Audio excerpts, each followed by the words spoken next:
이사야 5번째 시간입니다. 지난 시간에 우리가 이사야 6장 말씀인 이사야 소명장을 우리가 함께 살펴봤었는데요.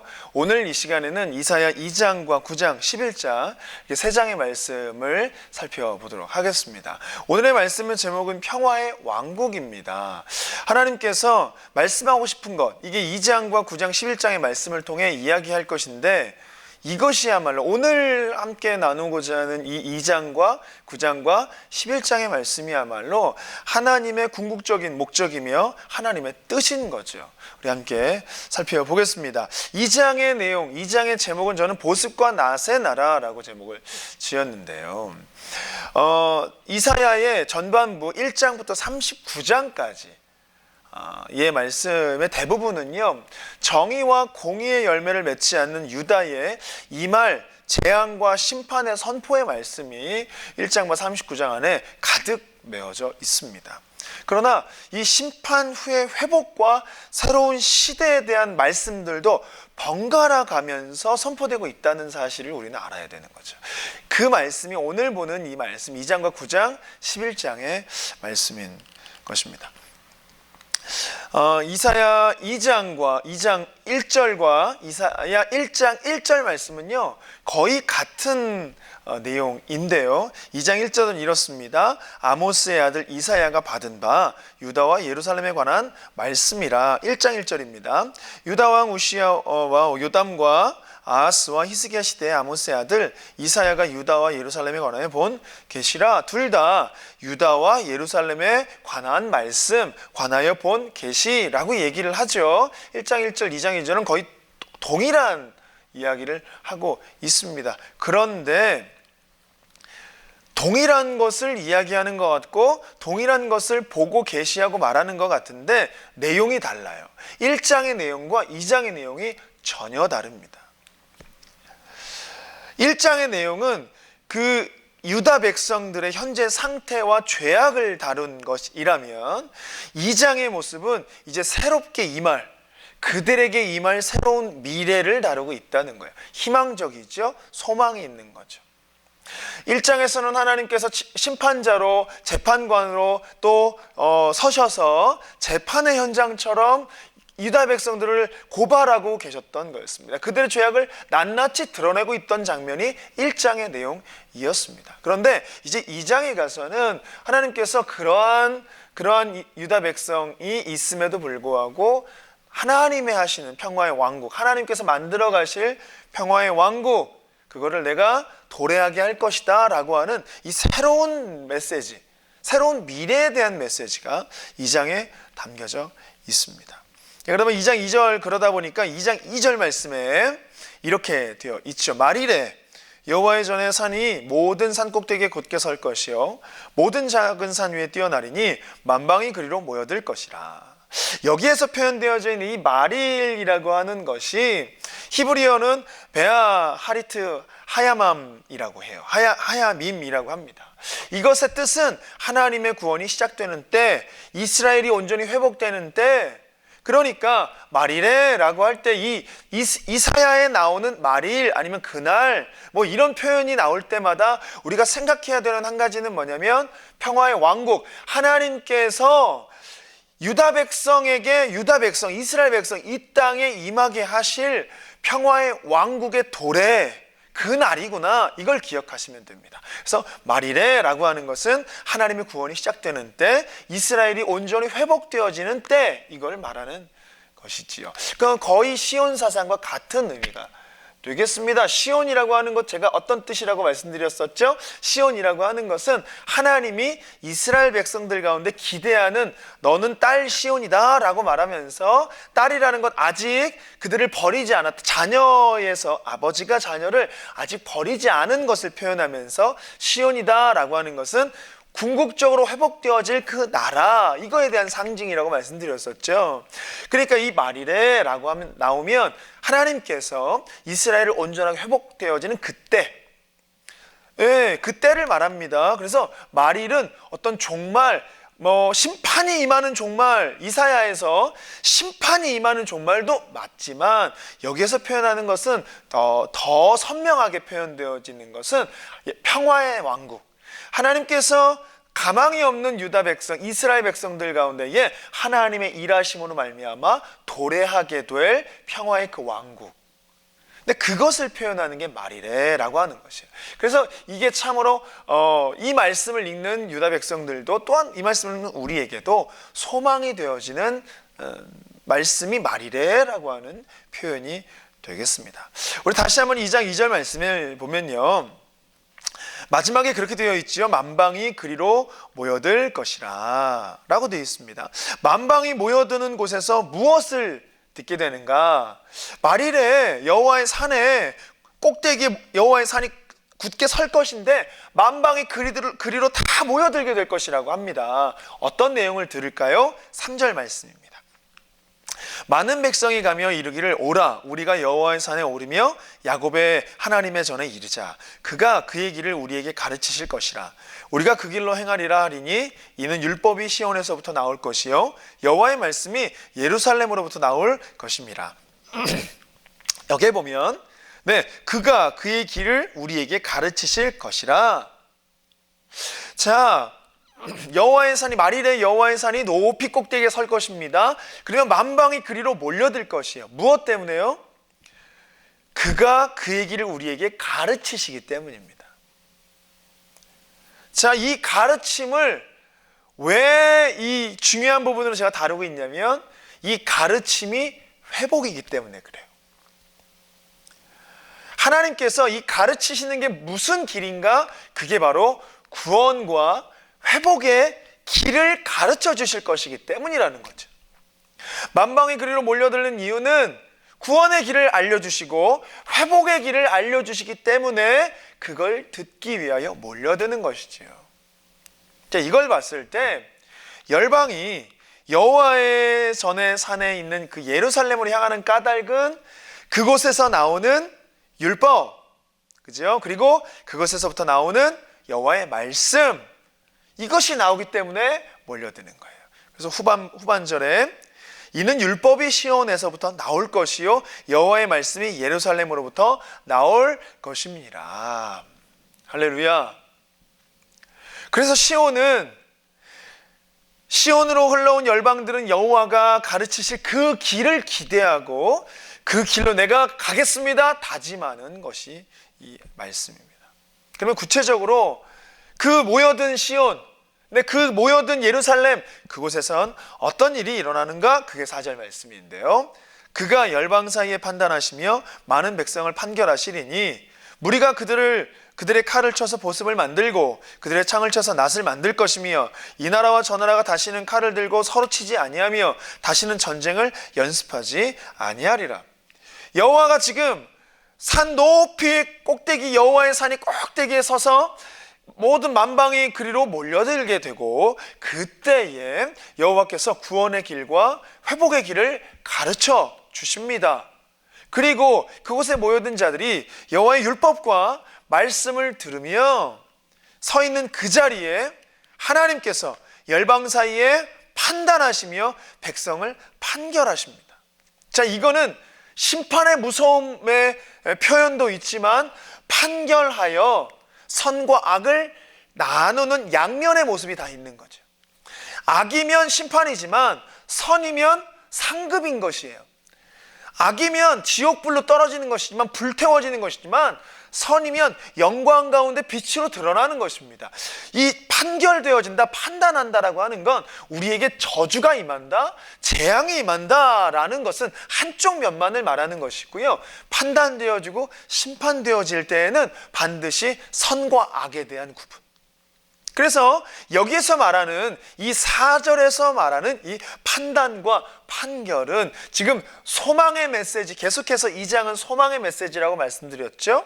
그러다 보니까 그 부분을 말하고 있는 거예요. 판결하여 악은 제하시겠다. 판결하여 모든 걸 평정하시겠다. 판결하여 너희들끼리 서로 뭐가 악이니 무엇이 선이니 치고받고 서로 다투었던 아웅다웅을 내가 다 평정하리라. 그걸 말씀하시는 거죠. 재판을 말씀하시는 거예요. 그러면서 하나님께서 그 재판의 기준을 말씀하시는데 그 기준이 미슈파트, 우리 말하는 정의, 공의를 말씀하시는 거예요. 하나님이 그 정의와 공의로 재판대에 서셔서 정의와 공의로 심판하십니다. 그리고 평정을 하시는 거예요. 평화의 왕국을 만드시기 위해서 평정을 하시는 거예요. 이 부분이 이사야에서 굉장히 중요한 부분입니다. 계속해서 강조되어지고 있죠. 이 정의와 공의에 대한 것이에요. 정의와 공의는 삶을 심판하는 심판의 기준이 되기도 합니다. 왜냐하면 정의와 공의대로 우리가 살았느냐 살지 못했느냐, 그것이 심판의 기준이기 때문입니다. 그래서 하나님께서는 정의와 공의의 하나님께서 정의와 공의가 없는 이 땅을 내가 통치할 것이다, 이게 선언인 거예요. 굉장히 중요한 겁니다. 하나님께서 지금 열방 사이에 판단하시고 백성들 사이에 판결하신다라고 하는 건 너 잘못했어, 너 잘했어, 그거에 대한 어떤 잘잘못, 그것만을 가르기 위한 게 아니라 그 모든 것 위에 임하시사 통치하시고 하나님이 친히 다스리시겠다라고 하는 의미가 담겨 있는 것입니다. 그래서 소망이 되는 것이지.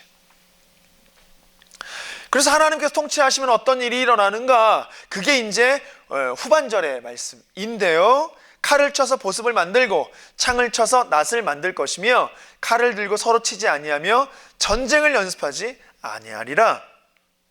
여호와께서 하나님께서 재판장으로 서시면, 좌정하시면 예루살렘의 모든 열방은 이제 우리가 전쟁을 했던 게, 우리가 아웅다웅했던 게, 내가 움켜쥐고자 했던 게, 내가 가장 가치 있다고 생각했던 모든 것이 아무 쓸모가 없구나 라고 깨닫게 된다는 것이지요. 더 이상 칼과 창이 필요 없어집니다.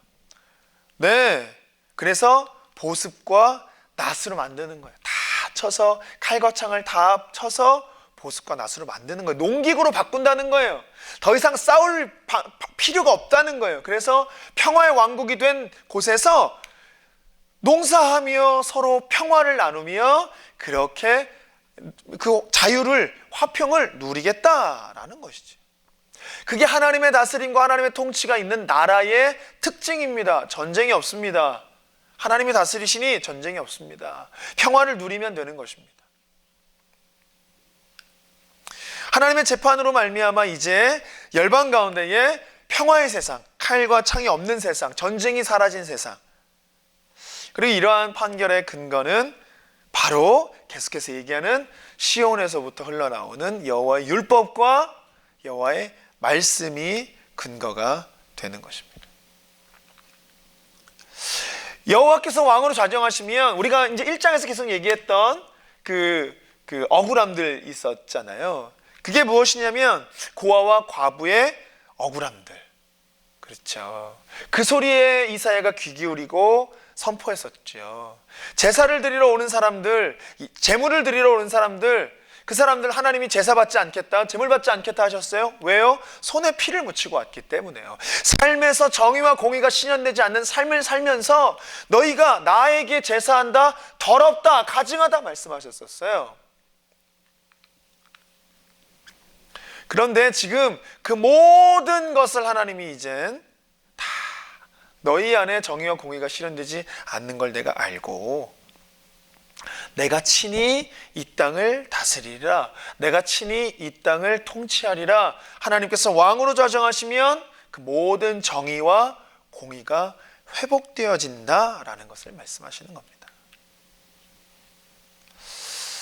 칼과 창이 존재하는 이유는 언제나 정의를 위해서 였습니다.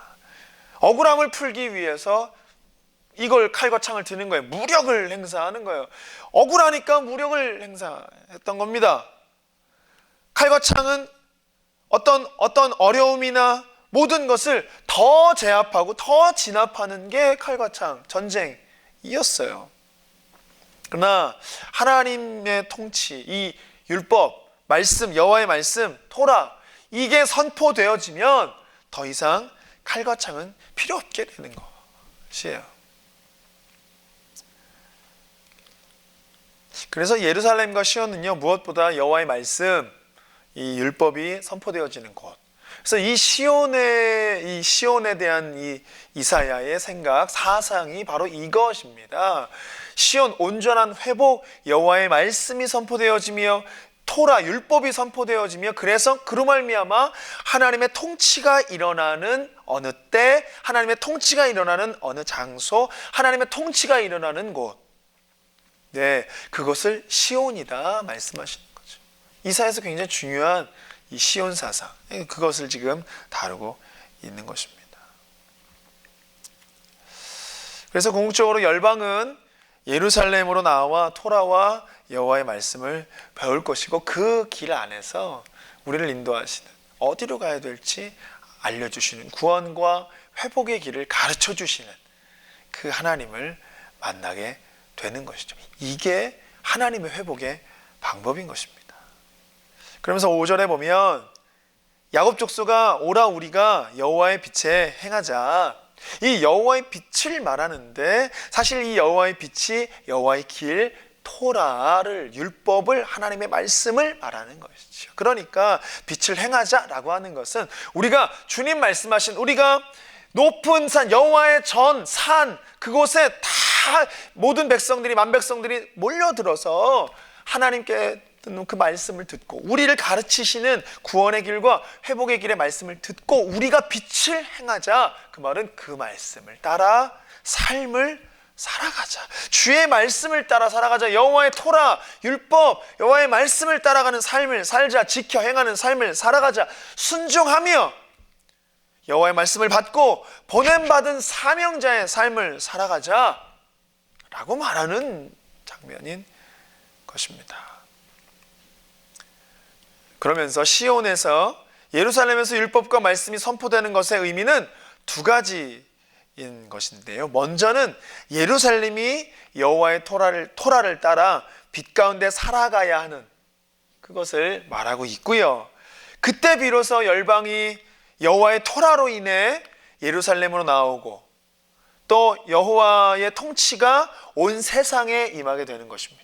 이것이 하나님께서 궁극적으로 회복하시고자 하는 다스림의 방법인 거예요.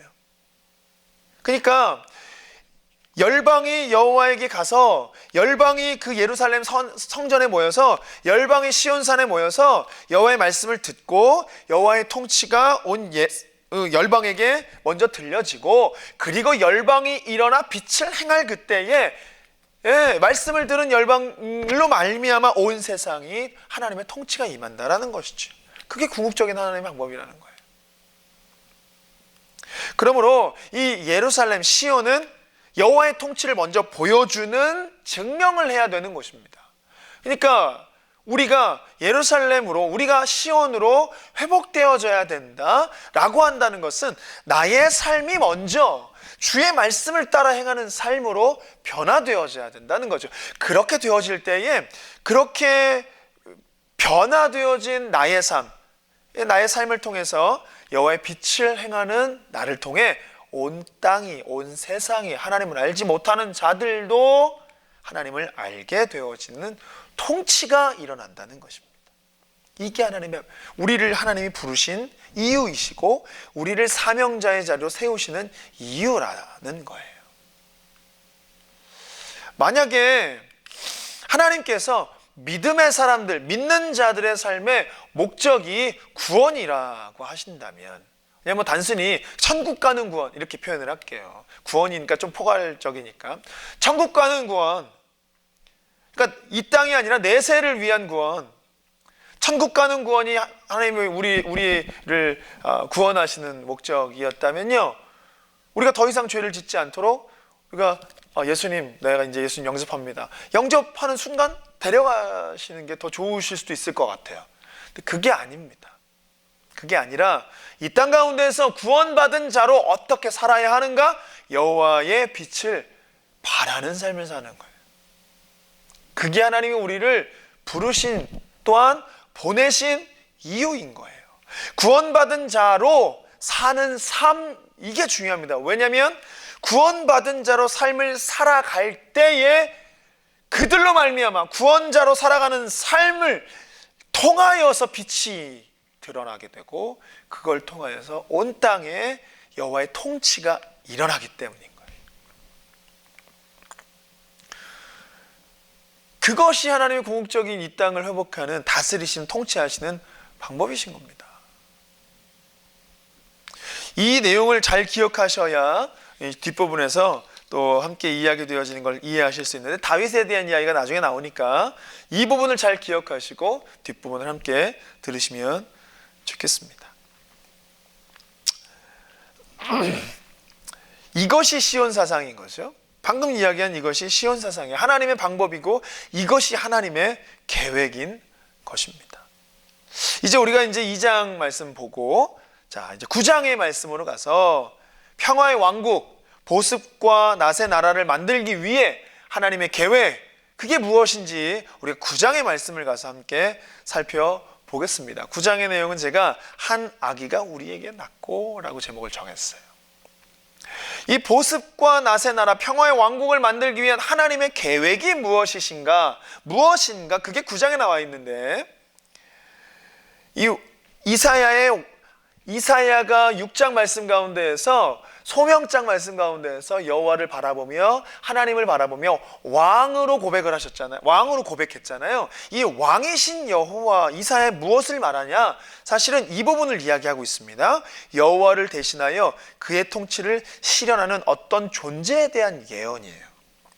그러니까 하나님을 왕으로 라고 표현한 것은 두 가지 양면의 의미가 있다는 거예요. 하나님의 통치를 말하는 것이지만 그 하나님의 통치를 대신 실현할 어떤 존재에 대한 예언이기도 합니다. 네.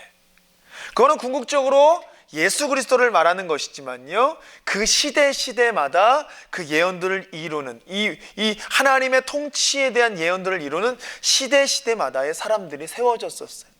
그 대표 인물이 다윗인 거예요. 그래서 하나님께서 계속하여서 다윗의 후손을 말씀하시는 거예요. 이것은 다윗의 혈통적인 후손, 진짜 혈통적인 후손을 말씀하시는 것도 맞지만, 정말로 그렇게 혈통적 후손이 맞는 것도 맞지만, 이건 의미상 다윗이 어떠한 일을 하였는가, 다윗이 어떠한 하나님, 여기서 지금 설명하듯이 여호와를 대신하여 그의 통치를 실현한 존재가 다윗이라고 하는 상징이었기 때문에 다윗의 후손을 계속해서 하나님은 말씀하시는 거예요. 그래서 그 다윗의 후손으로 예수님이 오셨다는 것은 혈통적인 족보를 말하는 것도 있지만, 다윗이 어떠한 존재인가, 하나님의 통치를 실현한 존재, 그 존재의 후손으로 예수님이 오셨다, 이 이야기를 드러내기 위한 거죠. 그러니까 이 생각으로 저희는 이사야를 봐야 되는 거예요. 이 통치권으로 왕과 다윗의 그 관계들과 한 아기와 이 모든 것을 그러한 관계로 보셔야 돼요. 그러한 관계로 보셔야만이 나도 그 하나님의 통치를 실현할 존재이구나라는 걸 나에게까지 오는 거예요. 그 관점으로 봐야 나에게까지 오는 거예요. 네, 그렇게 계속 살펴보겠습니다. 그래서 이 구약에서 예언들을 말할 때, 이 하나님이 말씀하신 이 회복을 말씀하실 때는 꼭 나오는 인물이 다윗이에요. 그래서 꼭 나와요. 이 통치를 실현한 존재였기 때문에 다윗을 꼭 언급하죠.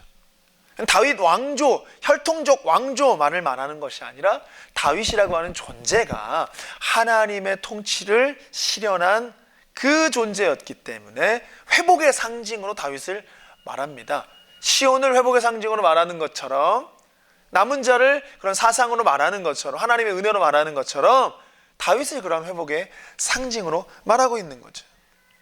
그래서 다윗 하면 그냥 다윗의 가문을 우린 떠올리면 안 돼요. 이제 이 이후에 이사야에 나오는 다윗 하면 다윗의 가문, 혈통적 가문, 이게 아니라 회복, 이걸 떠올리셔야 됩니다. 다윗은 회복이에요. 하나님의 통치가 일어난 존재, 하나님의 통치를 실현시킨 존재, 하나님의 통치가 이 땅 가운데 일어나면 보습과 낫의 나라, 평화의 왕국이 되어지기 때문에, 그래서 다윗이 통일 왕국으로 세웠던 그 나라가 평화의 왕국이었던 거예요. 그 다윗의 통치했던 그 이스라엘이 평화의 왕국의 상징이었다는 거예요. 굉장히 중요한 것입니다. 그러다 보니까 다윗이 출정했던 모든 전쟁을 하나님께서 승리케 하셨던 이유는 다윗이 실력가이고 능력가였기 때문이 아니라 다윗이 하나님의 통치를 실현해낸 왕이었기 때문에 그를 통하여 참된 평화가 무엇인지를 이스라엘 백성들도 또 더 나아가서 이방 국가들까지도 다 보게끔 만들기 위해서 이 통치의 실현을 하나님께서 다윗 왕국 가운데 이루셨다라는 거예요. 그래서 다윗이라는 존재 떠올리실 때 통치에 하나님의 통치가 실현된 나라, 하나님의 통치가 실현된 왕, 그리고 회복의 상징이구나, 이걸 반드시 기억하시면 좋겠습니다. 저는 다윗을 표현할 때 이렇게 표현을 해요. 이스라엘의 왕은 다윗이었지만 다윗의 왕은 하나님이었다는 거예요. 사실 이 부분이 우리에게 굉장히 필요한 부분입니다. 하나님이 우리에게 가정을 맡기셨어요. 자녀들을 맡기셨습니다. 나의 삶의 영역들을 맡기셨어요. 또 심지어 나의 목숨, 이 생명까지도 하나님 나에게 맡기신 거예요. 내 거 아닌 거예요. 내 인생이라고 생각되어지는 모든 것이 사실은 하나님이 나에게 맡기신 거예요. 어떤 위치로요?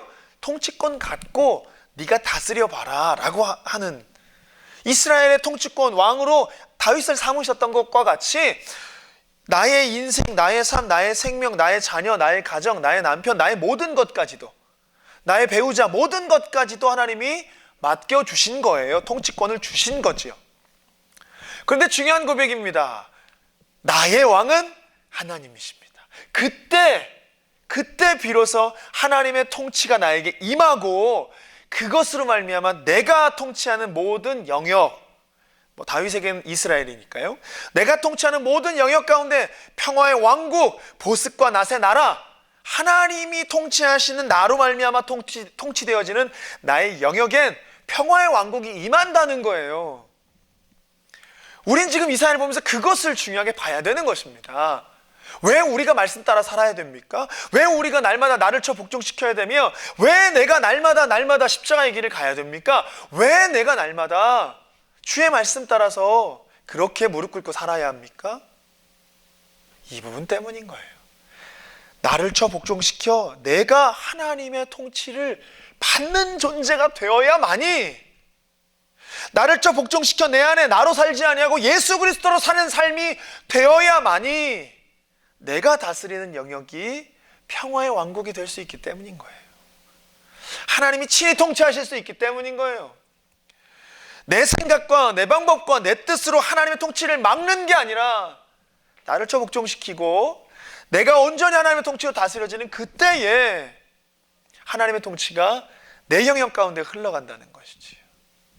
그게 하나님의 방법입니다. 그래서 날마다 하나님은 말씀 가운데에 다른 것, 문제 해결을 원하시는 게 아니라 진짜 통치를 원하냐, 진짜 회복을 원하냐, 진짜 문제 해결을 원하냐, 그러면 네가 너 자신을 말씀 앞에 쳐 복종시키고 너가 말씀 앞에 엎드리고 십자가 앞에 엎드려라.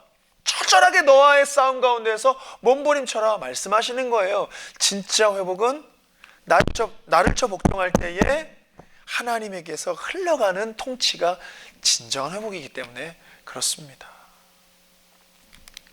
제가 좀 열변을 토하며 얘기했죠. 왜냐하면 이게 사실은 가장 중요한 이 신앙의 싸움이기 때문이에요. 이게 가장 중요한 신앙의 싸움입니다. 또한 하나님께서 그토록 원하시는 진정한 회복이고요. 이 부분을 반드시 기억하시고 날마다 나를 쳐 하나님, 내 삶이 하나님의 통치로 온전하게 다스려지기를 원합니다. 그리고 그러한 통치로 말미암아 내가 있는 영역, 모든 것 안에 하나님의 통치가 궁극적으로 온전하게 일어나기를 원합니다. 네, 이러한 고백들, 그리고 또한 실제적으로 그렇게 삶에서 경험되어지시기를 주님의 이름으로 축복합니다. 자, 이제 여호와 하나님이 왕으로 자정하신 그 기초, 계속 말씀드리고 있죠. 기준 뭐냐면 정의와 공의입니다. 그것은 다윗의 통치 때도 동일한 특징이 있었어요. 사무엘하 8장 14, 15절 말씀에 보면 다윗이 에돔의 수비대를 두고 온 에돔에 수비대를 두니 에돔 사람이 다 다윗의 종이 되니라. 다윗이 어디로 가든지 여호와께서 이기게 하셨더라. 15절 말씀, 다윗이 온 이스라엘을 다스려 다윗이 모든 백성에게 정의와 공의를 행할세 라고 정확하게 말을 하고 있죠. 이것은 다윗의 아들 솔로몬의 통치의 특징이기도 해요. 열왕기상 10장 9절 말씀인데요, 당신의 하나님 여호와를 송축할지로다. 여호와께서 당신을 기뻐하사 이스라엘 왕 위에 올리셨고 여호와께서 영원히 이스라엘을 사랑하심으로 당신을 세워 왕으로 삼아 정의와 공의를 행하게 하셨도다 하고, 다윗과 솔로몬의 통치의 기준은 정의와 공의였습니다. 이건 하나님의 통치의 기준과 동일합니다. 그래서 늘 우리의 삶에서 정의와 공의가 실현되어질 때에 하나님의 통치가 우리의 삶에서 일어난다라고 공식을 딱 대입하시면 되는 거예요. 이러한 특징이야말로 다윗이 왜 이루어질 회복에 대한 상징인가 우리가 알 수 있어요. 그렇죠? 그래서 다윗 인물이 아니라 다윗 가문, 또 다윗이라는 그런 어떤 가문을 넘어서서 하나님의 통치를 실현시킨 존재가 다윗으로 표현되어진 것이죠. 자, 이제 9장 말씀, 이사야 9장 말씀은 이제 그러한 이 땅의 여호와의 다스림을 이어갈 그 다윗의 후손에 대한 예언을 하고 있는 게 이제 9장 말씀이에요. 3절 말씀 함께 보겠습니다. 주께서 이 나라를 창성하게 하시며 그 즐거움을 더하게 하셨으므로 추수하는 즐거움과 탈취물을 나눌 때에 즐거움같이 그들이 주 앞에 즐거워하오니. 여기 이제 3절에 보면 언급되어진 이 즐거움들 3번이나 걸쳐서 즐거움들을 얘기하는데, 이 즐거움이 4절, 5절, 6절에 설명되고 있어요. 4절부터 6절까지 보겠습니다. 이는 그들이 무겁게 맨 멍에와 그들의 어깨와 채찍과 그 압제자의 막대기를 주께서 꺾으시되 미디안의 날과 같이 하셨음이니이다. 또 5절, 어지러이 싸우는 군인들의 신과 피 묻은 겉옷이 불에 섭같이 살라지리니. 6절, 이는 한 아이가 우리에게서 낳고 한 아들이 우리에게서 주신 바 되었는데 그의 어깨에는 정사를 메었고 그의 이름은 기묘자라 모사라 전능하신 하나님이라 영존하시는 아버지라 평강의 왕이라 할 것입니다. 자, 이 3가지 이유, 이 3절에서 언급되어져 있는 기쁨, 즐거움의 표현 이유 3가지가 무엇이냐면, 첫 번째 계속 얘기하는 4절 다시 한번 보겠습니다. 그들을 억누르는 멍에, 무겁게 맨 멍에, 그리고 채찍, 그리고 막대기를 주께서 꺾으셨기 때문이다 라는 것과, 5절, 군인들의 신과 피 묻은 겉옷이 불살라질 것이기 때문이다라는 거죠. 이는 전쟁이 사라지는 평화의 세상이 도래할 것을 말해주기 때문이에요. 그리고 가장 중요한 이유 3번째, 이 6절인데, 한 아기가 우리에게서 낳고 아이의 등장, 이게 장차 이 아이가 통치할, 그죠? 하나님의 통치권을 가지고 통치할 존재가 등장한 것이기 때문에 기뻐한다 말하는 것입니다. 이 한 아기는 단연코 예수 그리스도를 가리킵니다. 단연코 예수 그리스도를 가리킵니다. 우리가 이 9장 1절부터 5절 말씀 안에 전에 고통받던 자, 멸시를 당하게 되고 흑암에 행하던 백성, 사망의 그늘진 땅에 거주하던 자, 그들이 무겁게 맨 멍에, 그들의 어깨에 채찍, 그 압제자의 막대기, 어지러이 싸우는 군인들의 신과 피 묻은 겉옷, 이 모든 것들은 그 당시의 참상을 반영하고 있다라고 한다면, 이 6절과 7절, 이 6절과 7절에 나오는 이 한 아기는 다윗의 후예를 예언하고 있다는 거예요. 하나님의 통치가 이루어질, 평화의 왕국이 도래하게 될 그 존재가 다윗의 후예야, 이 이야기를 하고 있다는 거예요. 그런데 보니까 악이라는 표현을 썼음에도 불구하고 그냥 이제 갓 태어난 아기구나 이렇게 상상할 수 있지만, 6절, 7절에 보면 그냥 아이를 표현하는 게 아니라는 걸 알 수 있죠. 그의 어깨에는 정사를 메었고, 7절, 정사와 평강의 더함이 무궁하며 다윗의 왕좌와 그의 나라에 군림하여. 이게 보면 어찌 보면 이 좀 대관식 같은 느낌이에요. 왕의 대관식을 연상시키는 거예요. 왕자의 지금 등극하는 그런 표현 같습니다. 그렇죠? 정사를 어깨에 메고 그리고 왕좌에 군림하고 이게 지금 대관식의 장면 같다는 거예요. 그렇게 이해하는 것이 더욱 적절하겠습니다. 그는 다윗의 후예입니다. 그런데 중요한 건 계속해서 저희가 언급하고 있지요. 이 다윗의 후예인 것은 핏줄, 이 혈통으로만 입증되는 게 아니라고 말씀드렸었어요. 다윗의 이 후예라고 하는 것은 하나님의 그 통치의 방법, 정의와 공의가 실현되어져야 돼요. 다윗이 회복의 상징인 이유는 정의와 공의가 실현되어진 왕이었기 때문이에요.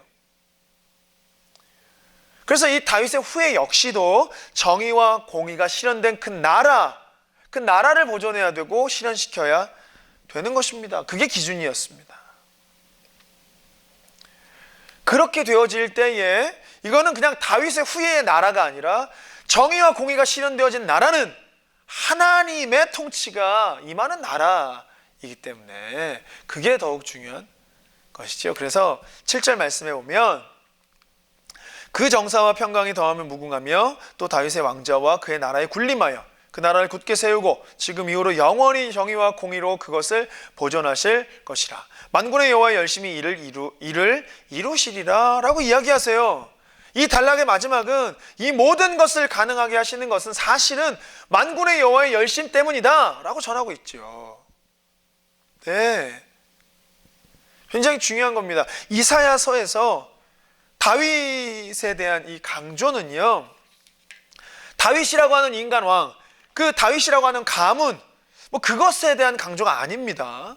참된 왕이신 하나님께서 하나님 앞에 순종하며 엎드릴 때에, 주의 말씀을 따라 사는 삶을 살 때에, 시온산 예루살렘 그 산에서부터 흘러나오는 율법과 여호와의 말씀, 그 말씀을 따라 사는 삶을 살 때에 이루어지는 세상, 이걸 가리키는 거란 말이죠. 그런데 이 모든 것은 하나님의 열심으로 주님께서 이루어 가신다라고 말씀하세요. 그게 사실은 우리에게 은혜가 돼요. 왜냐하면 우리의 길은, 우리의 발걸음은 사망의 길이거든요. 우리는 지옥불로 갈 수밖에 없는 발걸음이거든요. 근데 우리의 열심으로 이 모든 것을 이루는 것이 아니라 하나님의 열심으로 이 모든 것을 이루신다라고 하는 것은, 이 말 자체가 우리에겐 굉장히 은혜인 거예요. 이게 은혜인 것입니다. 하나님의 열심으로 이루신다. 그리고 그 하나님의 열심의 절정의 방법이 독생자 예수 그리스도를 십자가의 대속물로 내어주신, 그것이 하나님의 열심의 절정이 되겠습니다. 이 본문이 예수 그리스도를 가리키는 근본적인 까닭은요, 이 본문에서 선포하는 이 세상, 평화의 왕, 이 통치의 내용이 바로 예수 그리스도를 통해서 성취되어지는, 실현되어지는 현실이기 때문에 그렇죠. 이렇게 이 평화의 왕국이 되어 도래하게 할 수 있는 건 궁극적으로 예수 그리스도를 통한 구원을 말하는 것이지요. 그래서 이러한 예수 그리스도에 대한 예언은 11장 말씀에 나와 있습니다. 우리 11장 말씀을 보겠습니다. 11장 말씀, 이새의 줄기에서 나는 싹을 얘기하지요. 정의와 공의로 다스리는 이 다윗의 후예에 의한 통치, 이 결과는 당연히 샬롬입니다. 당연히 평강입니다. 그래서 예수 그리스도를 평강의 왕이라 불리는 것이지요. 이 다윗의 후예가 하나님의 통치를 대행하는 평화의 나라에 대한 이 말씀이 바로 이 11장 말씀에 좀 깊이 나오게 되는데요. 이 11장 말씀은 세 단락으로 좀 나누어집니다. 1절부터 2절까지는 다윗의 후예로 올 메시아에게 부여될 능력 혹은 자질에 대한 내용들이 나오고요. 3절에서 5장에 대한 말씀은 이제 그 후예가 행할 직무를 다루고 있어요. 어떤 일을 할 것인가에 대한 거죠. 그리고 마지막 6절부터 10절은 이 메시아에 대한 아무런 언급은 없어요, 사실은. 그런데 문맥상 메시아 활동으로 이루어질 평화의 왕국, 세상을 보여주는 거예요. 이렇게 세 단락으로 11장은 구분할 수가 있겠습니다. 우리가 앞장에서 표현할 때 9장은 다윗의 이 왕국, 그죠? 다윗의 통치, 다윗이라고 하는 존재가 하나님의 통치를 실현한 존재에 대한 그런 상징이라고 말씀드렸잖아요. 그것이 표현된 내용이 9장이었다라고 한다면 11장에서는 이 이새의 줄기에서 나는 싹, 그 뿌리에서 나는 가지, 이걸 표현하는 게 바로 이제 1절인데, 정확하게 9장에서는 그 후에 다윗의 상징적인 의미를 부각시키는 거였다면 11장에서는 정말 디테일하게 그가 누구인가에 대해서 초점을 맞추고 있는 거예요. 그래서 1절에 이새의 줄기에서 한 싹이 나며 그 뿌리에서 한 가지가 나서 결실할 것이요. 이 뿌리와 줄기에서 무엇이 자란다라고 하는 것은요, 뿌리와 줄기에서 자란다는 건 이미 나무가 배임을 당했다는 거예요. 이미 심판이 임하여 그루터기만 남았다는 거예요. 저희가 지난 시간에 말씀 같이 나눴었잖아요. 은혜는 무엇이냐면, 남은 자라고 하는 것의 의미는 무엇이냐면, 심판의 임한 가운데에서 심판이 임하지 않는 어떤 남은 존재가 있다라는 게 아니라 모든 것이 다 심판되어지고 10분의 1까지도 하나님이 다 불태워서 심판하시고, 그리고 난 후에, 그리고 난 후에 심판이 온전하게 일어나고 난 후에 남아있는 그루터기에, 거기에 그 줄기와 그 뿌리에 자라는 싹이 있다는 거예요. 그것을 전제하며 말씀하고 있는 거죠. 그루터기만 남아있는 상황에서 줄기와 뿌리에 한 싹이 자란다는 것입니다. 이게 남은 자 사상이었던 거죠. 근데 또한 우리가 하나를 보면 이새의 줄기에서라고 얘기를 해요. 다윗의 줄기가 아니라 이새의 줄기가 언급된다라는 것도 참 아예 다윗의 왕국이 붕괴되어지는 것을 우리는 암시할 수가 있는 거죠. 그래서 이제 통일 왕국을 가다가 분열 왕국이 되어지고, 또 남유다와 북이스라엘이 결국 북이스라엘이 먼저 무너지고 남유다도 다 포로로 잡혀가고, 이런 것들을 암시해주는 또 장면이 되겠습니다. 이새의 줄기는요, 심판받고 무너진 다윗의 왕가와, 그리고 그럼에도 불구하고 이 약속을 이행해 가시는 하나님의 은혜의 표현이 바로 이 이새의 줄기라고 하는 표현이에요. 네. 이것이 얼마나 소망이 되고 힘이 되는지 모르겠습니다. 우리의 삶이 사실 살아가다 보면 실패하는 삶처럼 보일 때도 있고요, 무너지는 삶으로 보일 때도 있습니다. 그럼에도 불구하고 우리에게 약속하신 그 약속을 이행하시는 분은 하나님이시라는 거예요. 네, 그렇기 때문에 하나님의 은혜가 여전히 우리의 삶에 남아있고, 그 은혜로 우리가 여전히 인도함을 받고 있다는 걸 보여주는 장면인 거예요. 사실 이 이새의 줄기 이 문장으로 우린 그걸 이해할 수 있겠습니다. 다윗이 아니라 이새가 언급된 것에, 이 후에 이제 등장할 다윗의 후예가 아니라 이새에게서 날 새로운 다윗, 이것을 우리는 가리킨다고도 볼 수가 있겠죠. 그러니까 하나님께서 또 다른 다윗을 찾고 계신다라는 의미로 우린 이 부분을 또한 이해할 수가 있겠습니다. 그러므로 이새의 줄기에서 나는 이 싹은 역사적 다윗을 말하는 것이기도 하지만, 또 그것뿐만이 아니라 다윗으로 상징되어지는 세상의 이 하나님의 통치를 실현시키는 존재에 대한 상징적 표현이 또한 이새의 줄기라는 표현이 되겠습니다. 특별히 이 싹이라고 하는 표현이요, 사실은 메시아적 왕을 표현하는 게 이 한 싹인 거예요.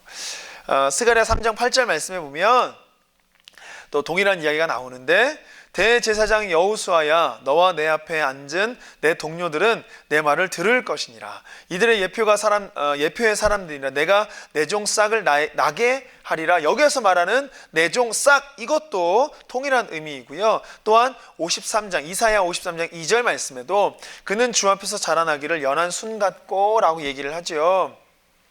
이 모든 것, 그리고 마른 땅에서 나온 뿌리 같아서 고운 모양도 없고 풍채도 없은즉 우리가 보기에 흠모할 만한 아름다운 것이 없었다. 아무리 봐도 이거는 예수 그리스도를 말하는 거예요. 그죠? 이 한 싹은 메시아, 메시아적 왕, 바로 지목하여 예수 그리스도를 정확하게 말하는 예언의 말씀이라는 것입니다. 그래서 이 이새의 싹에 대한, 이새의 줄기에서 나온 이 한 싹에 대한 언급은요, 저희가 이제 이 지난 시간 6장, 이사야 6장에서 그루터기 이미지와 연결되어지고, 그루터기 남은 자 사상, 이것과 함께 이해하실 수 있겠습니다. 사람들은 남은 것에 대한 미련을 갖잖아요. 그런데 하나님은 전체를 다 태워버리시고 전체를 다 베게 하시고, 하나님의 전적인 주권에 따라서 거룩한 씨앗을 다 지금 심판을 받고 난 후에 남아있는 그 그루터기에 하나님의 거룩한 씨앗이 나오게 하고 싹이 자라게 하겠다 말씀하십니다. 이게 오히려 우리에겐 소망이 되는 것입니다. 이제 그 다윗의 후예가 어떤 일을 행하는 자인가 우리가 좀 살펴봐야 하겠는데요, 그게 이제 이사야 11장 2절 3절의 말씀이겠습니다. 2절, 그의 위에 여호와의 영 곧 지혜와 총명의 영이요 모략과 재능의 영이요 지식과 여호와를 경외하는 영이 강림하시리니. 3절, 그가 여호와를 경외함으로 즐거움을 삼을 것이며 그의 눈에 보이는 대로 심판하지 아니하며 그의 귀에 들리는 대로 판단하지 아니하며. 이 2절과 3절 말씀에 보면 어떤 일을 행하는 그 여호와의 다윗의 후손, 이 거룩한 씨 한 싹 예수 그리스도가 어떤 일을 행하는가를 보면, 하나님의 영이 임할 때 나타나는 특성들이 이제 이러한 직임과 수행에 관련된 것들을 말씀하고 있는데요, 여호와의 영과 이 은사들, 여러 가지 은사들이 힘입어 해야 되는 일이 무엇인가, 이것이 이제 연결되어지는 4절 말씀으로 이야기하고 있어요. 공의로 가난한 자를 심판하며 정직으로 세상의 겸손한 자를 판단할 것이며 그의 입에 막대기로 세상을 치며 그의 입술의 기운으로 악인을 죽일 것이며. 지금 이 심판자로서 지금 이 하나님의 심판을 대행하고, 그리고 이 땅에 정말 평화와 보습과 낫의 나라로 만들기 위하여서 이새 줄기에서 난 이 한 싹 예수 그리스도가 어떤 일을 행하는가 4절 가운데 이야기하고 있죠. 판단, 심판, 이것을 이야기합니다. 이것은 저희가 이제 9장에서 얘기했을 때의 이야기와 동일하면서 정의와 공의가 실현되어지는 나라를 만들어가는구나. 하나님의 통치의 기준, 정의와 공의가 지금 이새의 싹, 이새의 줄기에서 난 이 싹 예수 그리스도를 통해서도 흘러가게 되는구나 라는 걸 우리는 알 수 있죠. 이 기준이 무너지지 않고 있다는 것도 정확하게 알 수 있는 것입니다. 그래서 그는 겉으로 눈에 보이는 대로 심판하지 아니하고 들리는 대로 판단하지 않는다라고 하는 건, 겉으로 보여지는 것, 들리는 것으로 판단하지 않는다. 보고 듣는 것에 대한 이것은 말씀은 우리가 이제 4절 말씀에 이 가난한 자를 심판하고 또한 이들을 회복하는 것에 대한 것으로 이어지면서 이 왕이 이 땅의 영광과 권력 같은 겉모습으로 판단하지 않고 하나님이 예수 그리스도께서 이 땅에 오셔서 보고 듣는 것으로가 아니라 정의와 공의를 가지고 심판하겠다라고 하는 그런 정확한 이 영적인 눈, 영적인 그 사상, 이것이 정확하게 표현되어져 있는 거죠. 본질을 제대로 파악하기 위해서는 우리는 보여지는 대로, 들려지는 대로가 아니라 영적인 눈으로 봐야 한다라고 얘기를 하는 것입니다. 그것이 왕의 안목이에요. 정확하게 왕의 안목이에요. 자질이라고 얘기를 하는 거죠. 그게 하나님께 세우신 메시아의 또 덕목이 된다라는 것입니다. 자, 그러면서 이 중요한 이 영적이다라고 하는 이 부분을 우리가 좀 잠깐 볼 때에, 영적인 눈이 있어야 이 땅에 통치할 수 있다라고 하는 부분을 볼 때에, 영적인 것은 이 세상의 것을 초월하는 하늘의 일을 가리키는 게 영적인 것이다 말이지요. 그러나 이 이사야서는요, 여호와의 영이 임한 사람이 행하는 일의 특징, 이것이 명확하게 보여지는 거예요. 여호와의 영이 임한 자가 어떤 삶을 사는가, 여호와의 영이 임한 자가 어떤 통치를 하는가, 여호와의 영이 임한 자가 어떠한 정의와 공의를 실현하는가, 그게 영적인 것이다라고 이사야서는 정확하게 말하고 있다라는 거죠. 그러다 보니까 이 말씀을 우리가 비교하면서 이사야서 우리로 하여금 우리가 정말 영적인 삶을 살아가고 있는가를 물어보고 있는 것 같아요. 영적이다라고 하는 것을 추구하면서 진짜 영적인 삶, 정말 영적인 삶은 나를 드리며 정의와 공의의 삶을 실현하며 하나님의 통치가 임하게 하는 것이 진짜 영적인 삶이라 이사야서는 말해주고 있는 것입니다. 그래서 이 여호와의 다스림을 대행하는 왕의 다스림은요, 이 두 가지의 성격을 보여주는데, 하나는, 왕은 하나님의 정의와 공의로 가난한 자들을 회복시키고 그들의 억울함을 헤아리고 이 시시비비를 가리는 것, 이것이 하나의 왕의 다스림이고요. 또 다른 측면에서는 왕은 억압받는 가난한 자들을 괴롭힌 악한 자들을 죽임으로 심판하는 심판자로서 왕은 두 가지의 면모를 다 가지고 있는 것이겠습니다. 이러한 두 측면을 시편 72편에 굉장히 잘 표현되어져 있는데요. 그가 가난한 백성의 억울함을 풀어주며 궁핍한 자의 자손을 구원하며 압박하는 자를 꺾으리로다. 네, 그렇습니다. 가난한 자를 회복시키는 왕의 모습과 그들을 괴롭히는 자들을 심판하는 왕의 두 모습이 다 나오고 있는 것이지.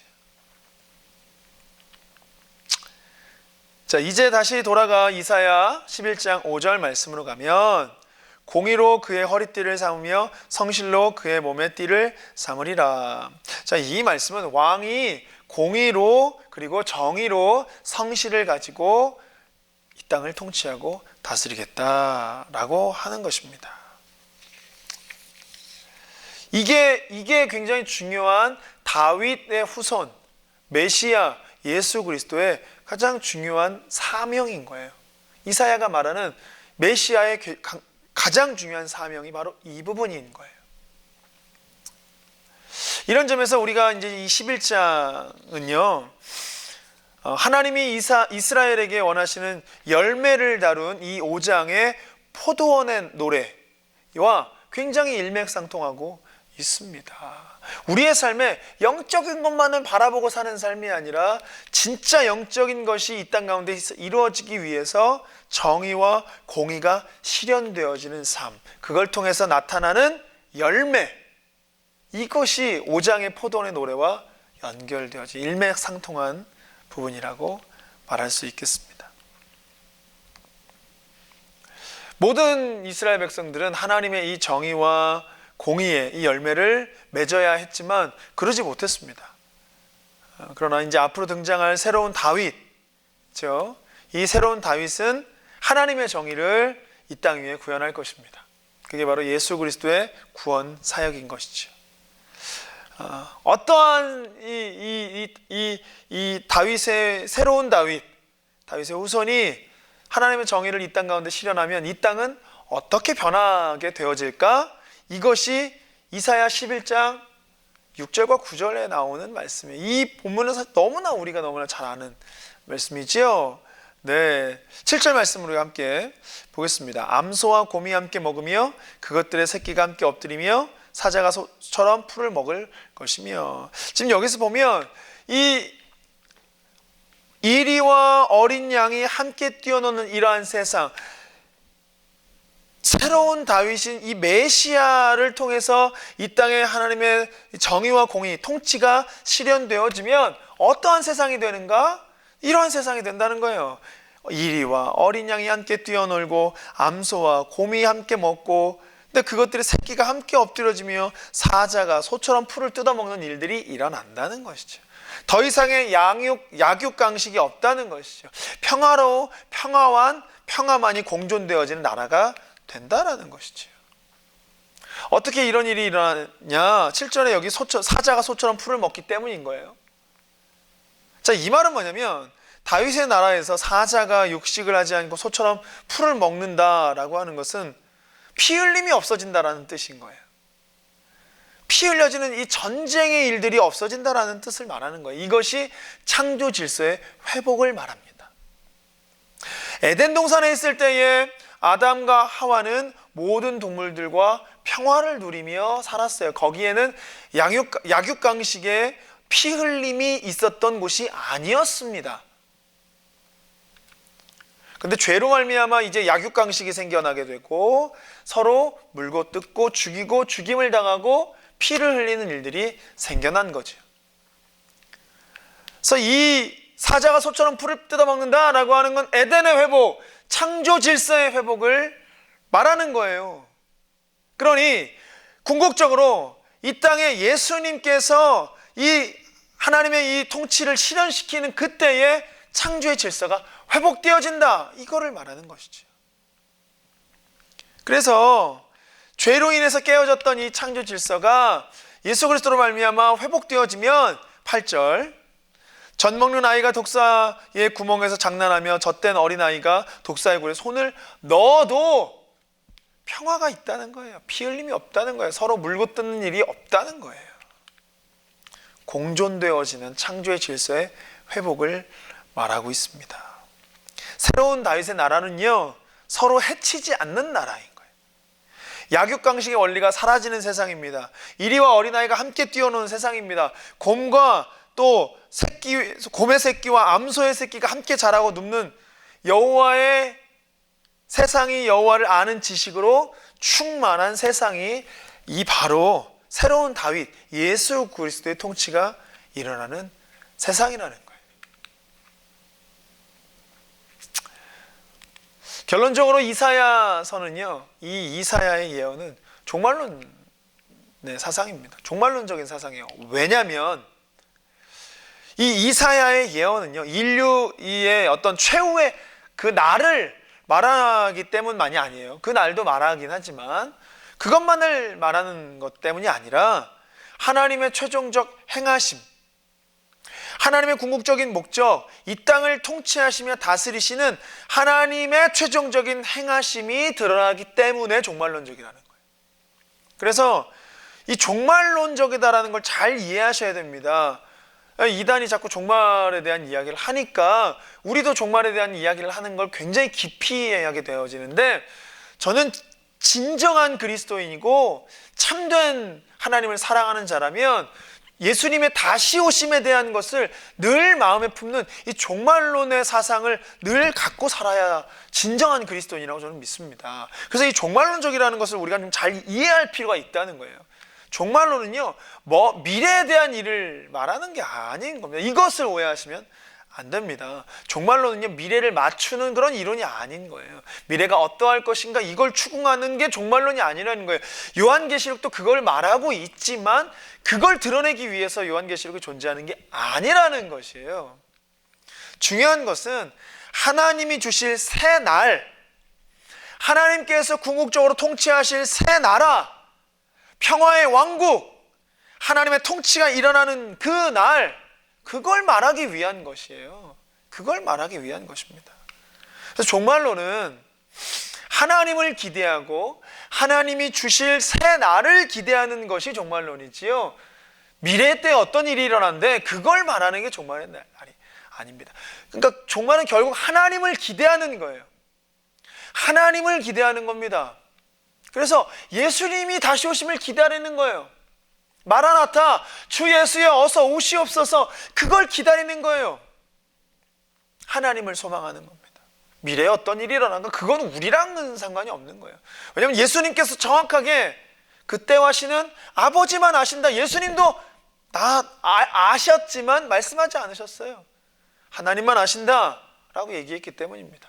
우리의 관심이 아니다, 관심 둘 게 아니다. 너희는 너희의 삶에, 우리의 삶에 하나님의 통치가 일어나기를 위하여서 내가 하나님의 통치가 일어나는 삶을 사는 그 삶을 살아가면 주님의 나라를 소망하는 자는 누구냐? 지금 내가 살아가는 삶의 영역 가운데에서 하나님의 통치를 받아 하나님의 평화를 누리며 사는 자가 궁극적으로 다시 오실 예수 그리스도를 소망하는 자가 된다는 거예요. 그게 종말의 신앙을 사는 신앙인의 자세라는 것입니다. 내가 지금 하나님의 통치로 말미암아 종말의 삶을 살고 있는 자만이 궁극적으로 다시 오실 예수님을 기다리고 사모하고 살아가는 삶을 살게 된다는 것이, 그게 종말 신앙이라는 거예요. 그러다 보니까 이 구약의 종말은요, 어떤 마지막 때, 예수님이 오시는 그때가 언젠가의 초점보단 중요한 건 뭐냐면, 내가 지금 종말의 삶을 살아가고 있는가, 하나님의 통치를 이루며 살아가고 있는가, 내 삶에 지금 나의 모든 것은 불태워지고 나의 모든 더러운 것은 다 불태워지고 하나님의 은혜, 남은 자 사상으로 말미암아 새로운 나라가 내 삶에서 일어나는가, 이전 것은 지나가고 새로운 존재가 되어 내 안에 있는 모든 건 나를 처복종시키고 나를 죽이고 예수 그리스도로 살아가는 존재로 내가 지금 살아가고 있는가, 그것이 중요한 것입니다. 특별히 이 이사야에서 다룬 종말은 바로 이것을 말하고 있는 거예요. 그 나라에 대한 소망, 그 나라에 대한 소망은 내세에 대한, 천국에 대한 소망에만 그치지 않습니다. 아무리 내세를 바라며 죽음 이후에 천국을 바랄지라도 곧 이말, 내 삶에 이말 여호와의 이 새날에 대한 기대가 없다면 천국과 거리가 먼 거예요. 내가 지금 하나님의 통치로서, 내가 지금 하나님의 나라로서 다스려지는 삶을 살고 있지 않다면 주님 다시 오심이 나랑 별 상관이 없게 될 수도 있다는 거예요. 그러니 내가 지금 통치로 하나님의 나라가 통치되어지는 자가 하나님의 나라를 다시, 예수님 오심을 사모하게 되고 마라나타를 외치는 자가 되는데, 만약에 그게 두려우면 내 삶을 돌아봐야 돼요. 예수님 오심을 두려우면 돌아봐야 돼요. 내가 정말 통치를 받고 있는가. 그러지 않기에 두려운 거죠. 그러기에 우리 사랑하는 모든 남과 여주 사랑의 교회 성도님들, 우리의 삶의 신앙에 예수님 다시 오심, 내 삶 가운데 하나님의 통치로 이루어질 그날을 소망하고 또한 그렇게 통치되어지기를 소망하고 날마다 살아가시기를 축복합니다. 달란트의 비유가 있잖아요. 5달란트 받은 자, 2달란트 받은 자, 1달란트 받은 자, 주인이 그들에게 맡겨주고 돌아와 결산을 했습니다. 결산할 때에 5달란트 받은 자와 2달란트 받은 자, 주인이 그걸 주고 떠날 때, 떠난 시간부터 주인이 돌아올 때까지 장사하며 5달란트 받은 자는 5달란트 더 남겼습니다. 2달란트 받은 자도 2달란트를 더 남겼습니다. 주인이 다시 돌아오기를 얼마나 기다렸을까요? 주인의 기쁨대로 사는 사람은 주인이 맡겨주신 것을 사명자로서 정말 최선을 다하여 살았던 5달란트, 2달란트 받은 자는 주인의 다시 돌아옴을 언제 오실까 소망하며 살았을 거예요. 1달란트 받은 자는요, 땅에 묻어두었다 했습니다. 그리고 주인이 돌아오는 것을 두려워했죠. 염려했죠. 걱정했죠. 주인이 돌아와서 결산하자, 내놓아봐라 했을 때 당신은 마음이 둔한 자입니다. 어두운 자입니다. 심지 않은 데서 거두려고 하십니다 라고 얘기하면서 종이 주인을 비난하는 일이 일어났었지요. 두려워하기 때문입니다. 주인이 돌아온 것을 기뻐하지 않기 때문입니다. 그 말이 무엇이지요? 주인의 기쁨된 삶을 살지 않았던 이 종의 모습이라는 것입니다. 우리는 어떠한 모습을 갖고 살아가고 있는가? 오늘 이 이사야 2장과 9장과 11장 말씀은 우리에게 이 질문을 던져주는 본문인 것입니다. 나는 지금 하나님의 통치를 받고 사는 삶을 사는가? 그런 통치를 받을 때에 예수님의 다시 오심을, 종말을 고대하며 꿈꾸며 마라나타 외치며 사는 자인가? 그렇게 살아가시는 우리 사랑하는 모든 남가주 사랑의 교회 성도님들 되시기를 주님의 이름으로 축복합니다. 우리 함께 기도함으로 이번 강의를 마치도록 하겠습니다. 기도하겠습니다.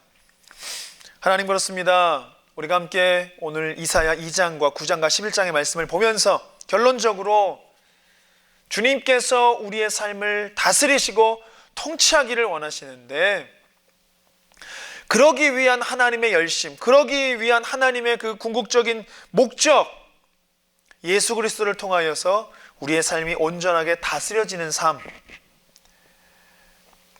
하나님, 내가 나를 돌아봅니다. 내가 정말 하나님의 말씀으로 또 나를 처복종시키며 하나님의 통치가 다스려짐이 있는 삶을 살고 있는지 돌아봅니다. 우리의 모든 삶이 나로 살지 아니하고 예수 그리스도로 사는 삶이 될 수 있도록 축복하시고, 그렇게 사는 자들 마라나타 외치며 예수님의 다시 오심을 고대하며 종말의 신앙을 가지고 더욱 뜨겁고 더욱 열정적으로 믿음의 사람으로, 또 하나님께 주신 사명의 사람으로 더욱 살아내는 우리 모두가 될 수 있도록 축복하여 주옵소서. 예수님의 이름으로 기도합니다. 아멘. 감사합니다. 다음 시간에 뵙겠습니다.